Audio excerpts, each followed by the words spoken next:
نحمده ونصلي ونسلم على رسوله الكريم وعلى آله وأصحابه أجمعين أما بعد فقد قال الله تعالى في القرآن المجيد والفرقان الحميد أعوذ بالله من الشيطان الرجيم بسم الله الرحمن الرحيم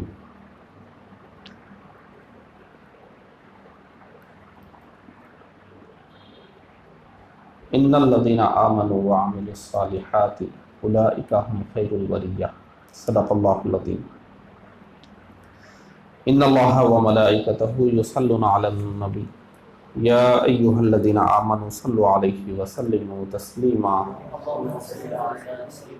اللہم صل علی سیدنا شفیعنا ونبینا وحبیبنا ومولانا محمد وبارک وسلم صلاۃ و سلام علیک یا رسول اللہ صلی اللہ تعالی علیہ وآلہ وسلم۔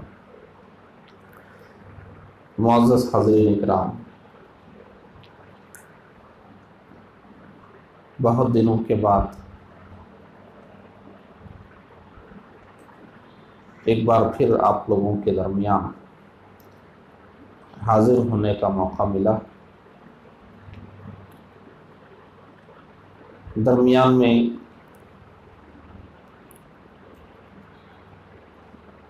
لاک ڈاؤن میں وہ حالات بھی تھے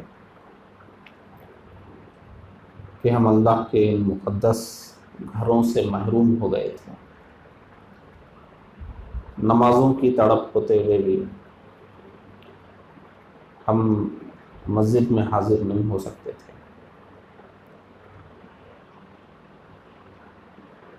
بہت بڑا سبق تھا ہمارے لیے اس کے اندر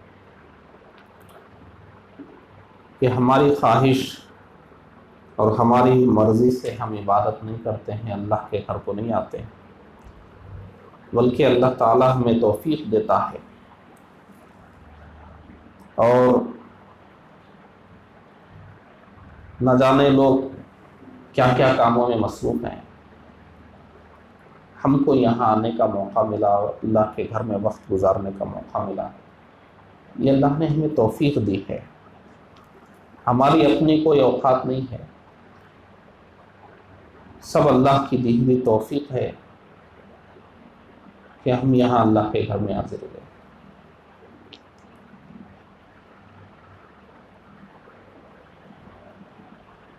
ہم نے کبھی زندگی میں ایسا سوچا نہیں تھا کہ جمعہ کا دن ہوگا اور ہماری مسجد کے باہر ایک بورڈ لگا ہوا ہوگا کہ اس مسجد میں جمعہ کی نماز نہیں ہوتی ہے۔ یہ بھی دن دیکھے ہم نے لاک ڈاؤن میں۔ نماز جمعہ کے لیے جب میں نکلا تو ایک مسجد کے باہر یہ بورڈ لگا ہوا تھا کہ اس مسجد میں نماز جمعہ نہیں ہوتی ہے۔ اس بورڈ کو پڑھنے کے بعد مجھے خیال آیا کہ ہم نے کبھی سوچا نہیں تھا زندگی میں ایسا ہوگا کہ مسجد بند بھی ہو جائے گی، عام نماز نہیں جمعہ کی نماز بند ہوگی اور باہر بورڈ بھی لگا ہوا ہوگا کہ یہاں نہیں ہو رہی جمعہ کی نماز۔ اب اس سے برے دن ہم شاید کچھ نہیں دیکھ سکتے۔ سدھرنے کے لیے، عبرت حاصل کرنے کے لیے اب اس سے بڑا کوئی واقعہ ہونے والا نہیں۔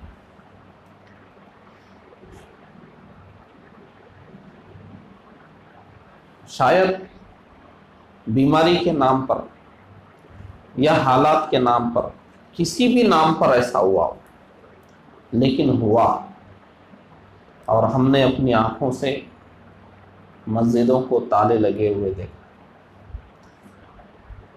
رمضان شریف جیسا مقدس مہینہ جس میں گیا گزرا پاپی مسلمان بھی کسی نہ کسی وقت مسجد کو آ جاتا ہے، لیکن یہ جو رمضان شریف ہم نے گزارا ہے، پورا رمضان گزر گیا لیکن ہم ایک وقت بھی اللہ کے گھر میں حاضر نہیں ہو سکتے۔ کیا اس سے بھی کوئی برا وقت آئے گا ہمارے اوپر، آپ سوچ سکتے ہیں؟ ساری دنیا کے مسلمان اس سال حج نہیں کر سکے، اور کون سی قیامت کے ہم انتظار میں ہیں؟ کتنے بیٹے باپ کا جنازہ نہیں پڑھ سکے، کتنے باپ اپنے بیٹے کو مرنے کے بعد چہرہ بھی نہیں دیکھ سکے، کتنی بیویاں اپنے شوہر کو ہاسپٹل جانے کے بعد دوبارہ دیکھ نہیں سکیں۔ بڑی بڑی بلڈنگوں میں خزانے رکھنے والے بھی روڈوں پہ پھرنے پر مجبور ہو گئے تھے۔ حیدرآباد کی سرزمین پر 20-20 لاکھ دے کر بھی لوگ لاشوں کو لا رہے تھے۔ یہ سب کچھ ہم نے اور آپ نے دیکھا ہے، اور یہ سب کچھ ہوا، لیکن اتنا سب کچھ ہونے کے بعد بھی اگر ہماری زندگی میں کوئی فرق نہیں آتا ہے، ہماری سوچ میں کوئی تبدیلی نہیں آتی ہے، تو میں سمجھتا ہوں کہ یہ ہمارے زندگی میں فرق نہیں آنا، ہماری سوچ میں تبدیلی نہ آنا، ہمارے اندر سدھار نہیں آنا، یہ ان سب سے بڑا واقعہ ہے، شاید اس سے بھی زیادہ بڑا واقعہ ہے۔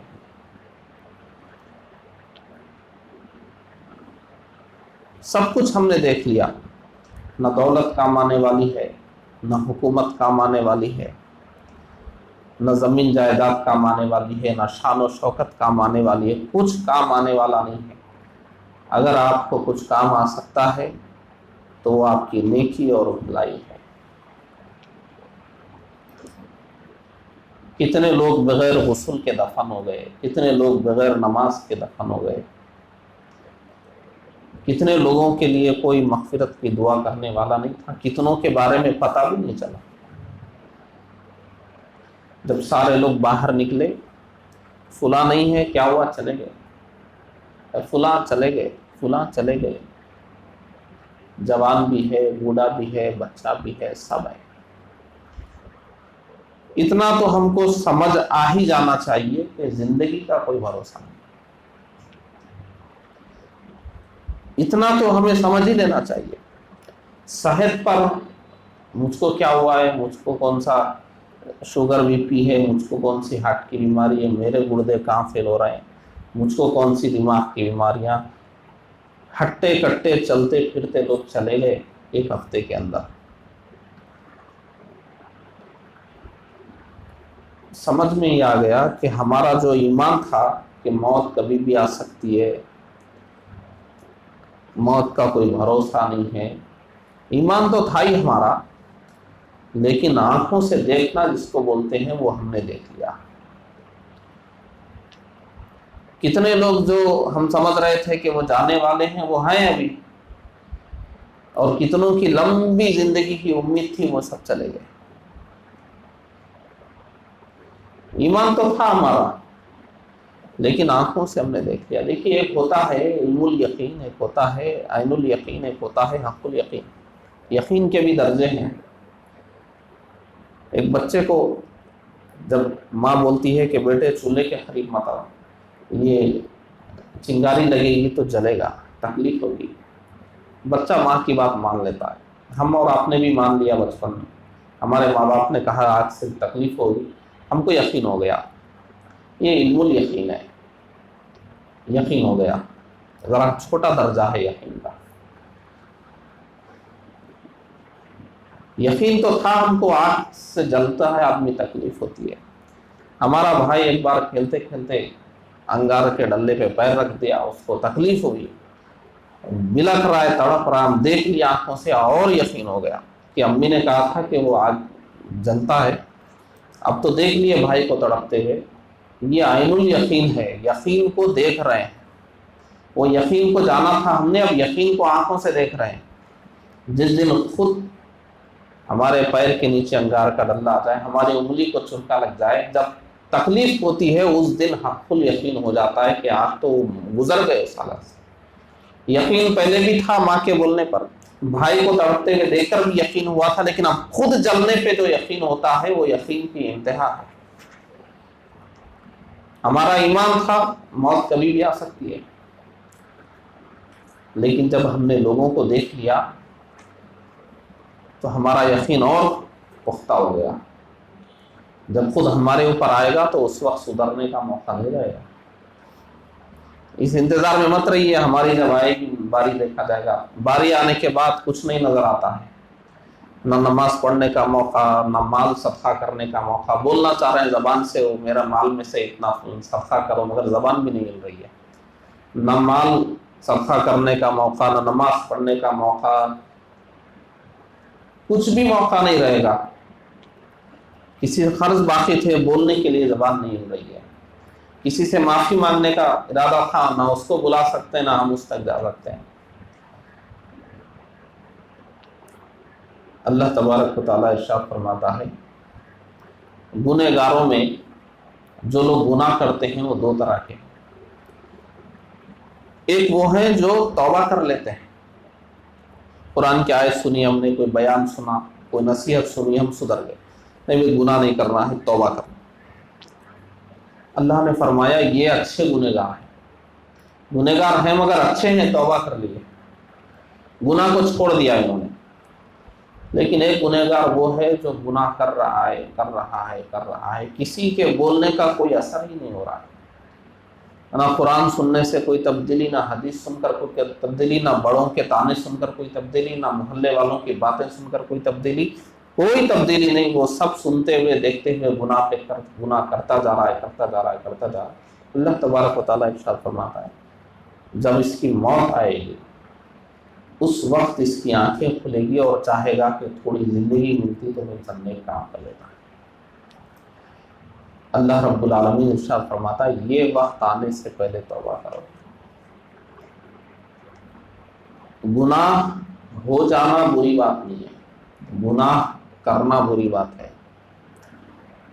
آپ کا نفس کمزور ہے، آپ کو شیطان بھٹکاتا ہے، لوگ بھٹکاتے ہیں، آپ یہ بہکاوے میں آ کے گناہ میں پڑ گئے، لیکن بعد میں آپ کو افسوس ہوتا ہے غلط کام تھا، میں نے کیا، گناہ نہیں کرنا تھا. یہ مومن کی شان ہے کہ وہ گناہ میں پڑ جاتا ہے نہیں چاہتے ہوئے.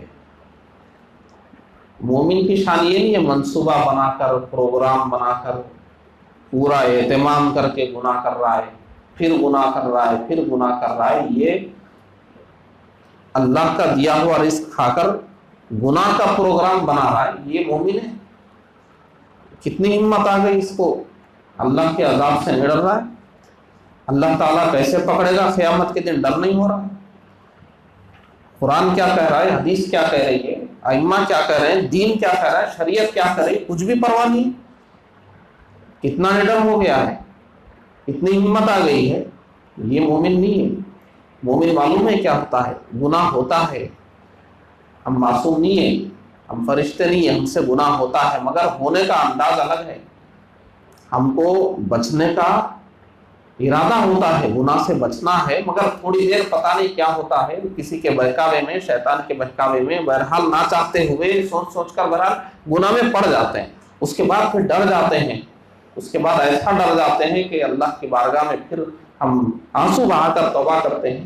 تو ہمارے نبی ارشاد فرماتے ہیں جب یہ بندہ جب توبہ کرتا ہے گناہ کرنے کے بعد تو اللہ تعالیٰ اتنا خوش ہوتا ہے. حضور فرماتے ہیں کہ تم اونٹنی پر سفر کرتے ہوئے جا رہے ہو اور تمہاری اونٹنی گم ہو گئی اور تم ڈھونڈ کر تھک گئے کہ اب اونٹنی نہیں ہے، میں جاؤں گا کیسے، پیاسا مر جاؤں گا راستے میں، میری موت طے ہے چند دنوں کے اندر، میں یوں ہی صحرا میں بھٹکتا ہوا جان دے دوں گا. مایوس ہو کر بیٹھ گئے تھے.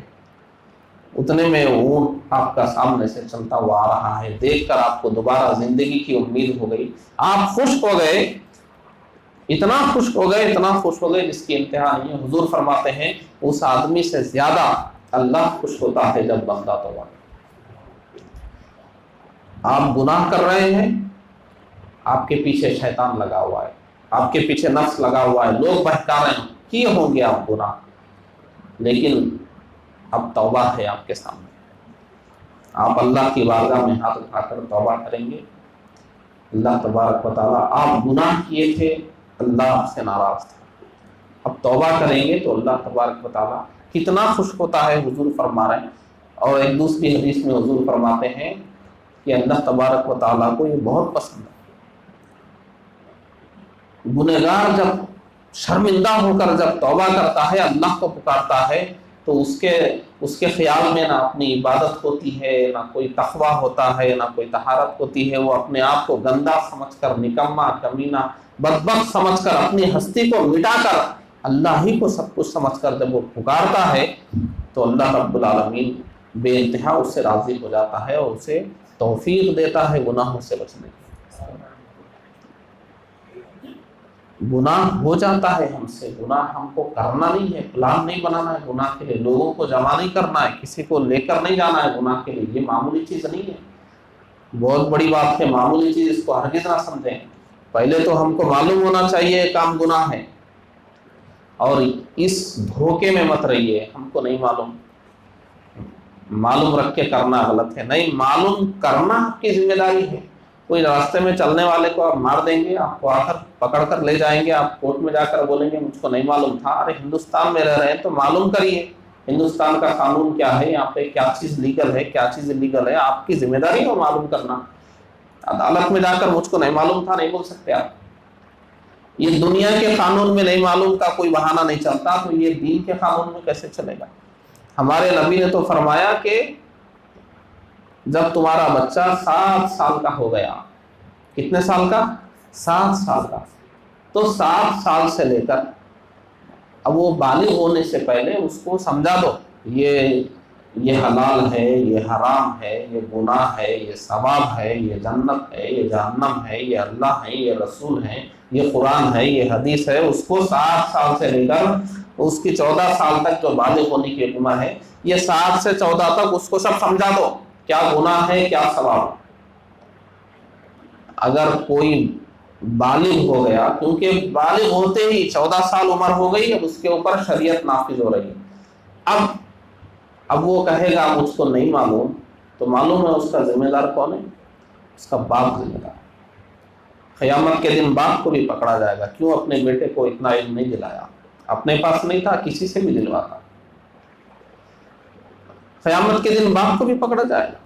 ہمارے نبی فرماتے ہیں تم میں کا ہر شخص ذمہ دار ہے. کوئی آدمی گناہ کر رہا ہے تو صرف وہی ذمہ دار نہیں ہے، اگر اس کے ماں باپ نے بچپن میں اس کو تعلیم نہیں دی ہے وہ بھی ذمہ دار ہوں گے. جانور بھی آپس میں ملتے ہیں، جانور بھی اولاد پیدا کرتے ہیں، جانور بھی اپنے بچوں کو کھلاتے پلاتے ہیں، وہ بھی اپنا ایک گھر بنا لیتے ہیں. علماء اسلام فرماتے ہیں انسان کی خصوصیت کیا ہے؟ یہی سب کام انسان بھی کرے تو اس میں انسان کی خصوصیت کیا ہے؟ جانور بھی اٹھ کر روزی کی تلاش میں نکلتا ہے، جانور بھی اپنے بچوں کو لا کر کہیں سے کھلا دیتا ہے، ان کے رہنے کا کوئی ٹھکانہ بنا دیتا ہے. انسان بھی اگر یہی کر رہا ہے تو پھر انسان اور جانور میں فرق کیا ہے؟ انسان کا درجہ بڑا کیوں ہے؟ انسان کا درجہ اس لیے بڑا ہے کہ انسان اللہ کی عبادت کر رہا ہے، وہ اللہ کے نظام کو دنیا میں اللہ کے بنائے ہوئے قانون پر چل رہا ہے، اور اس کی مرضی اور مشیت کے مطابق دنیا میں امن و امان کو قائم رکھے ہوئے. اگر اللہ نے ہم کو اولاد دی ہے، اگر آپ کو اللہ نے اولاد دی ہے اور آپ کی اولاد بالغ ہو گئی ہے، 14 سال ان کی عمر ہو گئی، بالغ ہو گئے ہیں، اگر ان کو آپ نے قرآن پڑھنا نہیں سکھایا، اگر آپ نے ان کو نماز پڑھنا نہیں سکھایا، گناہ کیا ہے، ثواب کیا ہے، دین کیا ہے، اگر آپ نے ان کو نہیں سکھایا، یقیناً 100% آپ گنہگار ہوں گے. اللہ کی بارگاہ میں آپ کی پکڑ ہوگی. کتنا بھی اچھا آپ نے کھلایا ہوگا، سونے کا نوالا آپ نے کھلایا ہوگا، بہترین کپڑا آپ نے پہنایا ہوگا، بڑے سے بڑے اسکول میں آپ نے داخلہ دلوایا ہوگا، سب رائے گاں ہو جائے گا. قیامت کے دن یہ سب نہیں پوچھا جائے گا. قیامت کے دن کیا پوچھا جائے گا؟ نبی نے فرمایا اپنے بچوں کو جب 7 سال کے ہو جائیں تو انہیں قرآن پڑھاؤ اور نماز کے لیے بھیجو، انہیں دین سکھاؤ. آپ کا بچہ اگر 7 سال کا ہو گیا ہے، آپ کو سوچنا پڑے گا کیا میرے بچے کی قرآن کی تعلیم میں شروع کیا، کیا اس کو میں نے مسجد بھیجنا شروع کیا ہے، کیا اس کی دین کی تعلیم ہوتی ہے. دیکھیے آپ اپنے بچوں کو. ہمارے بچے 10 سال کے ہو گئے، 14 سال کے ہو گئے، ابھی قرآن شروع بھی نہیں ہوئی ان کی. ہمارے بچے 14 سال کے ہو گئے، وضو کرنا آیا ہی نہیں ان کو آج تک. نماز کے فرائض معلوم ہی نہیں ہوئے، گناہ کیا ہے ثواب کیا ہے معلوم ہی نہیں ہوا، اسلام کا کوئی مزاج ہی نہیں ہے ان کے اندر، وہ بات بھی کر رہے ہیں تو پتہ نہیں چل رہا کہ وہ کیا ہے۔ ایک مسلمان کا بچہ کیا ہوتا ہے جانتے ہیں؟ ایک مسلمان کا بچہ اگر بات کرتا ہے تو اپنی باتوں میں وہ کبھی کبھی بولتا ہے یہ کام نہیں کرنا چاہیے، گناہ ہے، یہ ثواب ہے، یہ کام جنت میں لے جاتا ہے، یہ کام جہنم میں لے جاتا ہے، یہ حرام ہے، یہ حلال ہے، یہ ناجائز ہے، یہ جائز ہے۔ اگر کسی کا بچہ ایسی باتیں کر رہا ہے تو سمجھیے کہ کچھ دین کی تعلیم ہے اس کے پاس۔ اور اگر کسی کا بچہ کانوں میں لگا کر گانے سن رہا ہے، چبوتروں پہ بیٹھ کر فلمیں دیکھ رہا ہے، زبان کھول رہا ہے تو گالیاں دے رہا ہے، جھوٹ بول رہا ہے، غیبت کر رہا ہے، ماں باپ کو جھڑک رہا ہے، قرآن میں زیر زبر پیش آج تک اس کو سمجھ میں نہیں آئے، نماز کا طریقہ اس کو آج تک سمجھ میں نہیں آیا، وضو کرنا نہیں آیا، اور غسل کا مسئلہ معلوم نہیں ہوا، اس کو اسلام کا کوئی مزاج ہی سمجھ میں نہیں آیا، کیا آپ اس کو مسلمان کا بچہ بولیں گے؟ کیا ایسے بچے کا باپ چھوٹ جائے گا قیامت کے دن؟ کہ اللہ تبارک و تعالیٰ چھوڑ دے گا اس بچے کے باپ؟ حضور نے تو فرمایا تھا اس کو تعلیم دینا ہے، تربیت دینا ہے۔ کیا تعلیم کیا تربیت؟ نہ تعلیم ہوئی نہ تربیت ہوئی۔ ہم نے سمجھا ہم نے اچھے اسکول میں داخلہ کرا لیا، دنیا ہمارے بچے کو جاہل نہیں کہے گی، پڑھا لکھا کہے گی، اچھے گھر میں ہم نے شادی کر دی، بال بچے والا ہو گیا، کاروبار ہم نے سیٹ کر کے دیا۔ یہ سب کرنا ہی ہے، لیکن ان سب کے ساتھ آپ نے بچوں کو دین نہیں سکھایا۔ دنیا چاہے آپ کے بچے کو کتنا بھی بڑا آدمی کہے، دین کی نظر میں آپ کے بچے کی کوئی حیثیت نہیں ہے۔ اور جب آپ دنیا سے جائیں گے آپ کے بچے کو کچھ بھی نہیں آئے گا، نہلانے کے لیے کسی کو پکڑ کے لائے گا، قبر پہ فاتحہ پڑھنے کے لیے کسی کو پکڑ کے لائے گا، جنازہ پڑھانے کے لیے کسی سے کہے گا، اس کو خود پڑھنا بھی نہیں آئے گا۔ اس دن پتہ چلے گا کہ میری اولاد میرے کیا کام کیے۔ بہت ایسے واقعات ہوئے۔ لاک ڈاؤن کے زمانے میں بہت فون آئے ہمارے پاس، ہمارے والد صاحب پڑے ہوئے ہیں، بولے کفن پہناؤ، تو کیسا پہناتے نہیں معلوم، کیسا کرنا ذرا بولیے۔ اب پوچھ رہے ہیں کیسا کرنا بولیے، جب بیٹھے تھے تو کوئی سیکھنے نہیں آیا۔ بولے قبرستان کے بازو لاش رکھی ہوئی ہے، آدھے گھنٹے میں ٹیم آ کر دفن کرنے والی، کیسا نماز پڑھنا جنازے کی۔ جاؤ ڈھونڈو، کوئی مصحف کو نہیں مل رہا، کوئی مصحف ایک ملے انہوں بھی آتے، بولے اب تک نہیں آئے۔ آج پتہ چل رہی ہے مصحف کے میں سر پہ پولیس سوار ہو گئی ہے۔ آپ نے خود کیا سیکھا آج تک؟ 2 منٹ کی نماز جنازہ نہیں سیکھے؟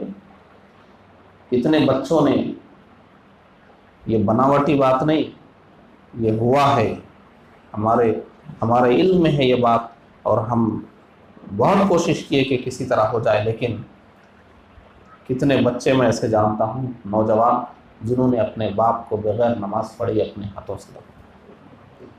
معلوم ہے وجہ کیا تھی؟ ان کو نماز پڑھنا نہیں تھی، جنازے کی نماز پڑھانا نہیں آتا، کفن پہنانے کا طریقہ سب موقع تھا، کپڑا لا سکتے تھے، پہنا سکتے تھے، چانس تھا پورا، لیکن ان کو پہنا نہیں ہے۔ جب تک کوئی مصحف کو پکڑتے کچھ کرتے چانس ختم۔ کتنے لوگ میرے پاس اچانک فون کیے، 10 منٹ کے لیے باڈی ملی ہے، کیسا غسل دینا ذرا بتائیے۔ ان کو بتاتے بتاتے ہی چانس چلا گیا، آئے لینے والے لے کے چلے گئے۔ کیا منہ دکھائیں گے قیامت کے دن اس باپ کو جس نے تمہارے لیے پوری زندگی پسینہ بہا کر دن کا سکون اور رات کی نیند سب کو دیا، تھوڑا وقت ملا تو اس کو غسل بھی نہیں دے سکے، اس کو کفنا بھی نہیں سکے، نماز نہیں پڑھ سکے۔ یہ حالات دیکھنے کے بعد بھی ہم اسلام کے قریب نہیں آ رہے ہیں، ہم علماء کے حفاظ کے قریب نہیں آ رہے ہیں، کوئی چیز بیٹھ کر ہم سیکھنا نہیں چاہ رہے ہیں، وہی گناہ جو ہمارے تھے وہی چل رہے ہیں، وہی غلط نمازیں ہماری وہی چل رہی ہے، وہ قرآن پڑھنا نہیں آتا تھا آج بھی نہیں آ رہا ہے، کچھ بھی تبدیلی ہمارے اندر نہیں آئی۔ ہمارے بچے ایسے بڑے ہو رہے ہیں، ہمیں فکر ہے کیا ان بچوں کی؟ ہمارے نوجوان کیا کر رہے ہیں؟ فکر ہے ہم کو ہمارے نوجوانوں کی؟ اگر وہ باپ جس نے بڑی بڑی جائیدادیں چھوڑی، اگر اپنے بچے کو تھوڑا دین کی تعلیم دیا ہوتا تو آخر وقت میں اس کو کفن بھی نصیب ہو جاتا، جنازے کی نماز بھی نصیب ہو جاتی، غسل بھی نصیب ہو جاتا۔ کیا اس نے سوچا تھا کہ یہ نقصان ہوگا میرے ساتھ؟ اس لیے دین کا خیال کر کے چلیے، دنیا تو جانے والی ہے، آپ اور ہم کتنی بھی کیسے بھی دن گزار لیں، گناہ ختم ہو جائیں گے، گناہوں کی لذت ختم ہو جائے گی، مگر ان کا جو گناہ اور عذاب ہے وہ باقی رہنے والا۔ موت کو سامنے دیکھ کر آپ سدھر تو جائیں گے، لیکن آگے زندگی نہیں ملے گی صاف زندگی گزارنے کے لیے۔ اب اگر مل رہی ہے تو اس کو غنیمت سمجھیں۔ 5 وقت کی نماز پڑھنے میں کیا ہے، 5 منٹ۔ بچوں کو تعلیم دینے میں کیا پریشانی ہے، اسلام کی تھوڑی فکر کرنے میں کیا پریشانی ہے۔ ہم اپنی دنیا کے ساتھ ساتھ اگر دین کا بھی خیال کرتے ہوئے چلے تو اس میں کیا نقصان ہے ہمارا۔ اتنا سب کچھ دیکھ لینے کے بعد بھی اگر ہم گناہوں سے توبہ نہیں کریں گے تو پھر ہماری زندگی کیا ہے؟ اور ہمارے سدھار کے لیے، ہماری عبرت کے لیے اور کیا چاہیے؟ پوری دنیا ہل گئی، اتنا بڑا واقعہ بھی ہم کو اگر کافی نہیں ہوگا تو پھر کیا ہوگا؟ جو چیز نظر بھی نہیں آ رہی تھی، جس کو ہم دیکھ نہیں سکتے تھے، چھو نہیں سکتے تھے، لوگوں کے بولنے پر ہم لوگ بھاگ رہے تھے، ایسا ہی اللہ کے عذاب سے ڈریے۔ جب ہمیں زمین کے اندر ڈال دیا جائے گا، کوئی نہیں آئے گا اس وقت بچانے کے لیے، نہ پیسہ، نہ رشتہ دار، نہ دوست، نہ یہ محفلیں، یہ بیٹھکیں لگانے والے، ہنسی مسخرہ کرنے والے، چڑھانے والے، کوئی نہیں آئیں گے۔ ہمارے ساتھ کچھ ہوگا تو وہ ہمارا نیک عمل ہوگا، یا دنیا میں جو نیک عمل، نیک اولاد ہم چھوڑ کے گئے ہوں گے تو وہ ہمارے کام آئے گی۔ کوئی ثواب جاریہ کا کام ہم نے کیا ہوگا وہ ہمارے کام آئے گا۔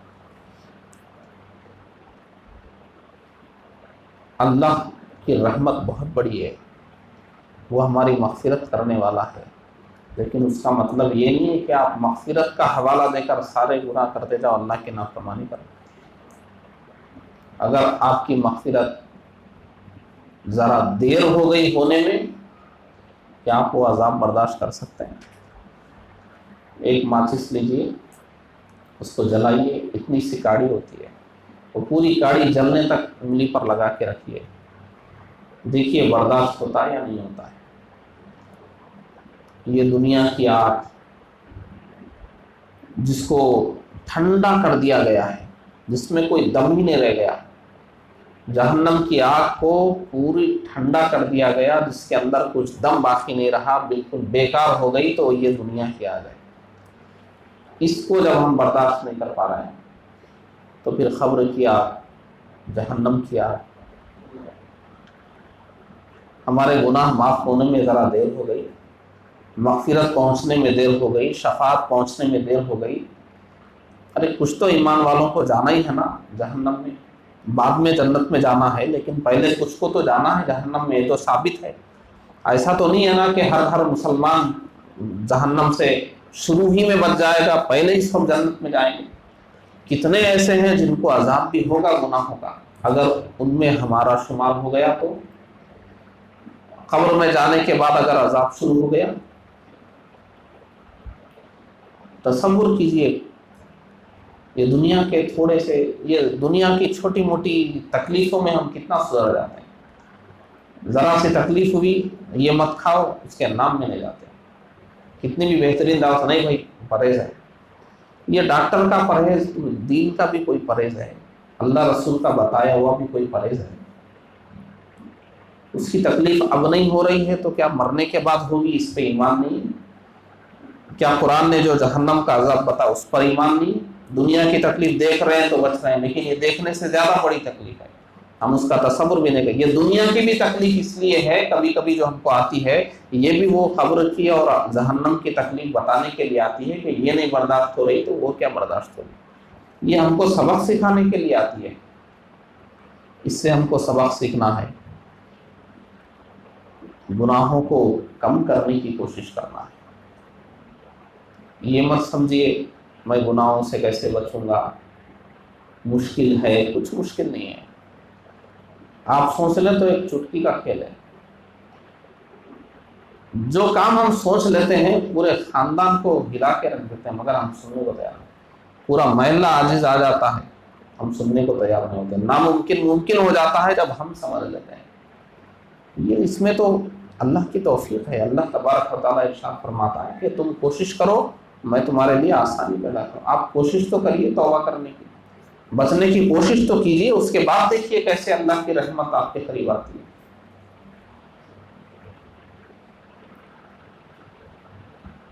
آج بہت ضرورت ہے ہماری نسل کو بچانے کی، نوجوانوں پہ توجہ دینے کی، بچوں پر توجہ دینے کی۔ یہ جو نسل بگڑ رہی ہے، اپنی نسل کو بگڑنے سے بچائیے۔ ہماری زندگی آج ہمارے اندر تھوڑی بہت تو دین کی سمجھ ہے، ہم تھوڑا تو سوچتے ہیں کہ بھئی میں گنہگار ہوں، میں دین کے حساب سے نہیں چل رہا ہوں، اتنی تو سمجھ ہے ہمارے پاس۔ لیکن ہمارے بچوں کو اگر ہم دین کی تعلیم دیں گے تو ان کے اندر اتنی بھی سمجھ نہیں ہوگی، ان کو احساس بھی نہیں رہے گا کہ ہم گنہگار ہیں۔ وہ مغربی تہذیب کے پیچھے، فیشن کے پیچھے چل کر اپنے آپ کو بہت ترقی یافتہ، بہت اسمارٹ، بہت اچھا سمجھیں گے، ان کو احساس بھی نہیں ہوگا۔ آج ہم کو احساس تو ہے کم از کم۔ شراب پینے والا یہ تو سمجھتا ہے کہ میں بہرحال غلیظ آدمی ہوں، لیکن یہ ہمارے اولاد کو نہیں بتائیں گے نا تو یہ شراب پی کر ایک اسٹائل سمجھیں گے، یہ بھی ایک اسٹیٹس ہے، یہ بھی ترقی ہے۔ یہ بھی آپ کے ہمارے زمانے کا آدمی شراب پی کر مسجد نہیں آتا، کسی مولانا صاحب سے نہیں ملتا، اس کو معلوم ہے میں خراب ہوں، میں غلط کام کیا ہوں۔ اتنا تو احساس ہے نا۔ اگر ہماری نسل کو نہیں سدھاریں گے تو ان کا یہ احساس بھی ختم ہو جائے گا۔ یہ سمجھیں گے کیا اس میں کوئی پینے کی چیز ہے، پوری دنیا پی رہی ہے، پی کے بس گڑبڑ نہیں کرنا چاہیے، باہر اندر بیٹھنا چاہیے۔ اللہ تعالیٰ جو پی کے گڑبڑ مت کرو، بولا بیوی کو مت مارو، بولا روڈوں پہ مت، ہم اندر یہ دلیل دیں گے، اس کے بعد بھی نہیں، کوئی بات نہیں، تو کوئی برا بھی نہیں سمجھتے۔ رشتہ بھی ہو رہا تھا، بچہ ذرا چلتا، ڈاکٹر ہے نا، انجینئر ہے نا، 25 لوگ ہاتھ کے نیچے کام کر رہے ہیں، اتنے بڑا ہاسپٹل کا، کیا ہوا؟ آج کل بڑے لوگوں کی شان۔ سود ایک کاروبار بن کے رہ جائے گا، اس کو بھی ایک بزنس کا نام دے دے گی ہماری نسل، اگر اس کو نہیں سمجھائیں گے۔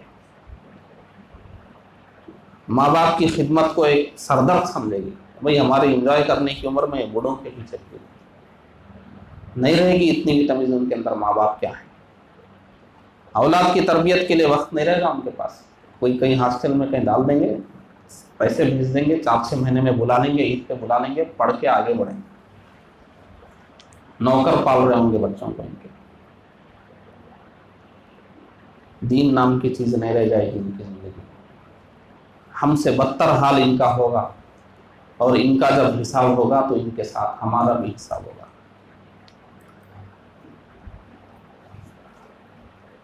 اگر ہم اس کا احساس نہیں کریں گے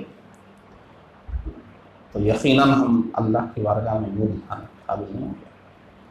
اس کا احساس کریے، ہمارے بچے کیا کر رہے ہیں صبح سے شام تک۔ پہلے زمانے کے جو بچے تھے ان کو برائی دیکھنے کا موقع ہی نہیں ملتا، گھر میں امی کو نماز پڑھتے ہوئے دیکھ رہے ہیں، والد صاحب کو کچھ باتیں کرتے ہوئے دیکھ رہے ہیں، یا زیادہ سے زیادہ محلے میں بیٹھ گئے، محلے میں کیا ہو رہا ہے۔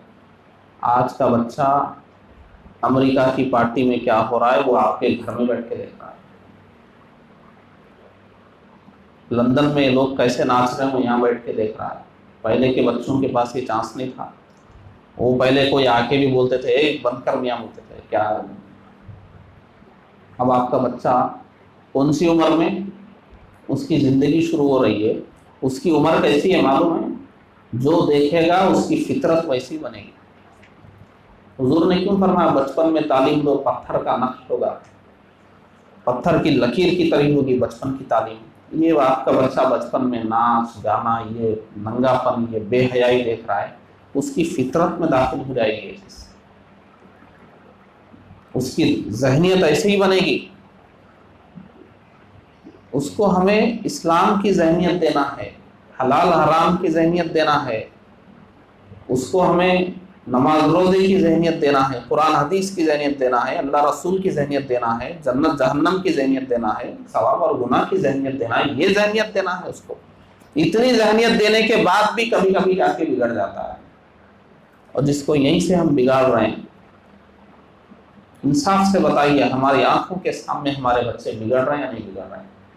ہم بہت خوش ہیں 20,000 کا موبائل میرے بچے کے ہاتھ میں ہے۔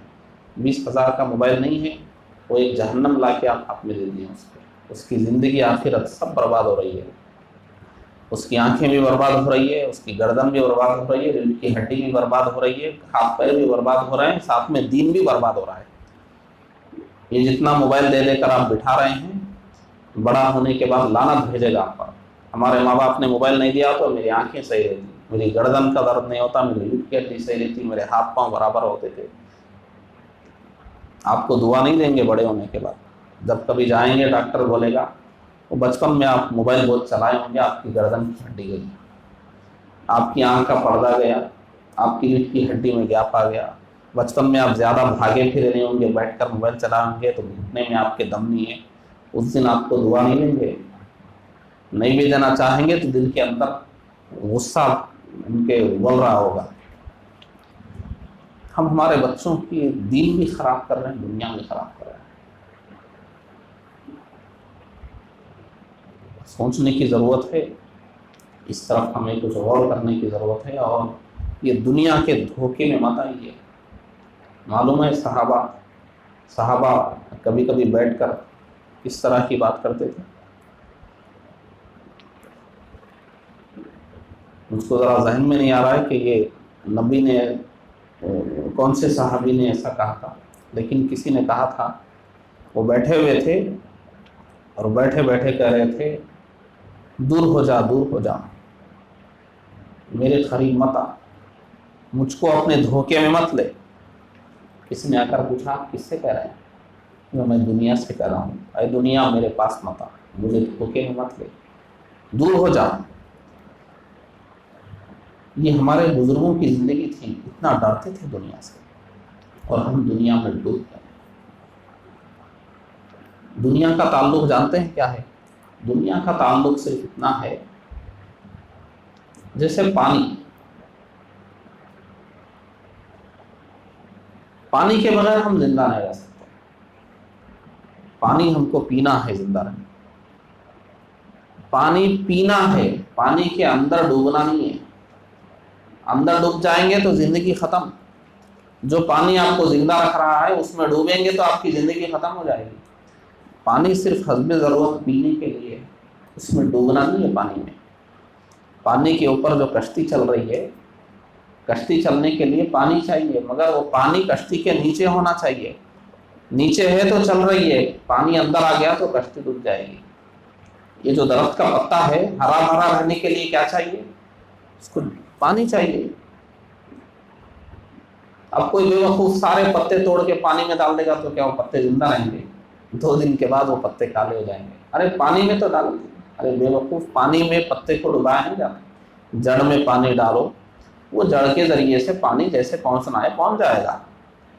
آپ وہ سارے پتے توڑ کر پانی میں ڈال دیں گے تو پتے 2 دن میں ختم۔ یہ دنیا ہمارے لیے، اللہ نے فرمایا میں نے جو کچھ پیدا کیا ہے وہ تمہارے لیے ہے، مگر اس کو استعمال کرنے کا طریقہ ہے۔ نکاح کر لیجئے، یہ طریقہ ہے۔ پیسے چاہیے، کمائیے، یہ طریقہ ہے۔ ہر چیز کا طریقہ بتایا ہے اللہ تعالیٰ۔ کوئی چیز سے اللہ نے آپ کو نہیں روکا ہے، یا تو آپ کو ایسی چیز سے روکا ہے جس سے آپ کے دین یا دنیا کا نقصان ہی ہوگا، یا ایسی چیز سے روکا ہے جس سے آپ کا نہیں تو کم از کم دوسرے کا نقصان۔ اللہ نے جس چیز سے بھی آپ کو منع کیا ہے، یا تو اس میں آپ کا نقصان ہے، یا آپ کا نہیں تو آپ دوسرے کا تو نقصان کریں، آپ کی جان و مال کا یا صحت کا، عزت و آبرو کا، کسی نہ کسی چیز کا نقصان ہے۔ اگر ہمارے لیے اچھا ہوتا تو اللہ تعالیٰ کبھی منع ہی نہیں کرتا، ہمارے لیے بھلا نہیں تھا اسی لیے منع کیا اللہ۔ ہمارے ماں باپ سے زیادہ مہربان ہے اللہ کے ذات. اس نے اگر ہمیں کسی چیز سے روکا ہے تو اس میں ہمارے لیے نقصان ہے. ہم کو سمجھ میں نہیں آ رہا ہے نقصان کیا ہے, ہم کو تو میٹھا میٹھا لگ رہا ہے, ہماری پہنچ وہاں تک نہیں ہے. اللہ نے منع کیا, اس میں ہمارے لیے, ہمارا جب ایمان ہے ہمیں بچنا چاہیے اس سے, اس میں بھلائی ہی ہے ہماری. گناہوں میں کوئی ہماری بھلائی نہیں ہے, گناہوں سے بچیں گے چار طرف بھلائی ہے.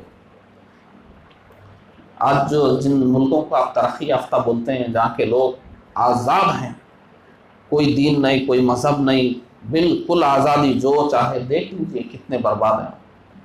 کچھ نہیں ہے ان کے پاس, نہ سکون کی دولت ہے, نہ اطمینان کی دولت ہے, نہ صحت ہے, کچھ نہیں ہے. پوری بیماریاں ادھر سے پیدا ہو کے آ رہی ہیں. ہمارے لوگ ان کی کاپی کر کر کے یہاں بھی بیماریاں. کوئی نظام نہیں ہے ان کے پاس, نہ کوئی گھریلو نظام, خاندانی نظام, کوئی محلے کا نظام, کچھ بھی نہیں ہے. پوری دنیا ان کے قابو میں ہے, مگر آپ ہم جتنے سکون میں ہیں وہ نہیں ہے. آج ہمارے ماں باپ جس شان کے ساتھ جی رہے ہیں, ان کے ماں باپ کہاں مر کر سڑ گئے ان کو پتہ بھی نہیں ہے. جو لوگ اپنے آپ کو آج, جو ملک اپنے آپ کو ترقی, آج ہم اور آپ, یہ جو اولاد ہمارے گھروں میں جو اولاد ہے, جن کو ہم پلتا بڑھتا ہوا دیکھ کر خوش ہو رہے ہیں, یہ ترقی کرنے والے ملک اولاد کو ترس رہے ہیں. وہاں کی عورتوں کو ایوارڈ دینا پڑ رہا ہے بچے پیدا کرنے, تو بھی کوئی تیار نہیں ہو. یہ جو ہمارے پاس اولاد کی نعمت ہے, یہ جو ہمارے پاس ماں باپ کی نعمت ہے, یہ ہمارے پاس جو گھر خاندان کی نعمت ہے, یہ سب ہمارے اسلام کی دین ہے, ہمارے طور طریقوں کی دین ہے. ہم ویسٹرن کلچر کی طرف جائیں گے تو سب برباد ہو جائے گا, کچھ بھی نہیں رہے گا. ہمارا جو اسلامی طریقہ ہے اسی میں ہماری ترقی ہے, اسی میں ہماری زندگی کا مقصد ہے. اس سے ہٹیں گے برباد ہو جائیں گے. دیکھ لیجئے جو لوگ ہٹ گئے ان کی زندگی دیکھیے کیا ہے, پڑوسی بھی نہیں پہچانتا. گھر میں مر جائیں تو 3 دن تک بدبو آنے تک کسی کو پتہ بھی نہیں چلے گا مر گیا. ہمارے پاس 2 گھنٹے باہر نہیں نکلا, کوئی جا کے کیا ہوا, کہاں ہے, نہیں ہے, 2 گھنٹے میں پوچھنے آ جائے گا پڑوسی. اور جو لوگ ترقی کر لیے ہیں, بہت پیسہ کما لیے ہیں, ان کا یہ حال ہے کہ مر جائیں تو 3 دن تک بھی کوئی نہیں آئے گا ان کے پاس. اب اور ترقی یافتہ ملکوں کی بات بتاؤں, ہمارے پاس کسی کا انتقال ہو گیا, دکان بند, آفس میں چھٹی, شادی بھی تھی, کوئی بات نہیں, بعد میں پہلے آ کر سب جنازے میں شریک ہو جاتے. اور یہ جو ویسٹرن کلچر ہے, ترقی یافتہ ملک امریکہ, لندن ہے, یا جائے انتقال, ارے منڈے کو ہو گیا, اب اگلے سنڈے تک مسالہ مار کے رکھے, اب سنڈے کو. یہ ترقی ہے. ہمارے پاس یہ ہے کہ سب بند کر کے سب آ جائیں گے, اور وہاں بند ہونے کے انتظار تک مسالہ لگا لگا کے رکھیں گے, مسالہ لگا لگا کے رکھیں گے. اب سنڈے کو ہوگا. یہ ترقی ہے. اس چیز کا نام لوگوں نے ترقی لگ دیا, اور ہمارے لوگوں کو وہی کلچر اچھا لگ رہا ہے, سب مغربی تہذیب. نہیں, ایسا ہی چلتا ہے, یہ اسٹائل ہے. امریکہ لندن میں ایسا ہی ہوتا ہے, پیسے والے لوگ ایسا ہی کرتے ہیں, بڑے لوگ ایسا ہی کرتے ہیں. ہمارے لیے نبی کی زندگی, صحابہ کی زندگی, تابعین کی زندگی, طب تابعین کی زندگی, اولیاء اللہ کی زندگی, ہمارے بزرگوں کی زندگی ہمارے لیے دلیل ہے. انہوں نے جیسی زندگی گزاری ویسی زندگی ہم گزاریں گے, اس طریقے پر ہم چلیں گے. کہ دنیا کے لوگوں کے طریقے پر ہم نہیں چلیں گے. ہمارے نبی نے پوری دنیا کو طریقہ سکھایا ہے, اور ہم اس نبی کے امتی ہو کر دوسرے لوگوں کے طریقے پہ جا رہے ہیں. اور ہم کو تو دوسروں کو لانا ہے اسلام کے طریقے پر, اور ہم اسلام سے جڑ کر ہم دوسروں کے طریقے پر جائیں, تو اللہ کو ہم کیا منہ دکھائیں گے. اس لیے دنیا سے دھوکہ مت کھائیے, ذرا بیٹھ کر سکون سے جائزہ لیجیے, کیا غلط کر رہے ہیں ہم, کون سا گناہ ہو رہا ہے, بچے کدھر جا رہے ہیں, گھر کدھر جا رہا ہے. تھوڑا سدھارنے کی اور سدھرنے کی کوشش, گناہوں کو کم کرنے کی کوشش کیجیے. تھوڑے دن آپ کو ڈسٹرب لگے گا, لیکن اس کے بعد جب ایک بار آپ کو گناہوں سے بچنے کا مزہ مل جائے گا, عبادت کا مزہ مل جائے گا, تو پھر وہ کیفیت آپ کی الگ ہو جائے گی. تھوڑا تبدیل ہوتے وقت تھوڑی پریشانی ہوتی ہے, لیکن ہونے کے بعد آرام ہی آرام. یہ ہم کو دیکھنا ہے. اور آخر میں ایک جملہ یاد رکھیے, گناہوں میں اگر مزہ تلاش کریں گے، ایک دن ایسا آئے گا کہ گناہ کرنے کا چانس ہی نہیں رہے گا، یا تو صحت نہیں رہے گی، یا پیسہ نہیں رہے گا، یا دوست یار نہیں رہیں گے، یا کوئی پوچھنے والا ہے۔ لیکن اگر عبادت میں لذت حاصل کریں گے، بستر پہ پڑے ہوئے ہوں گے، ہاتھ پیر نہیں بھی ہل رہے ہوں گے، زبان ہلا کر اللہ اللہ بول کے سکون حاصل کریں گے، مزہ حاصل کر لیں گے۔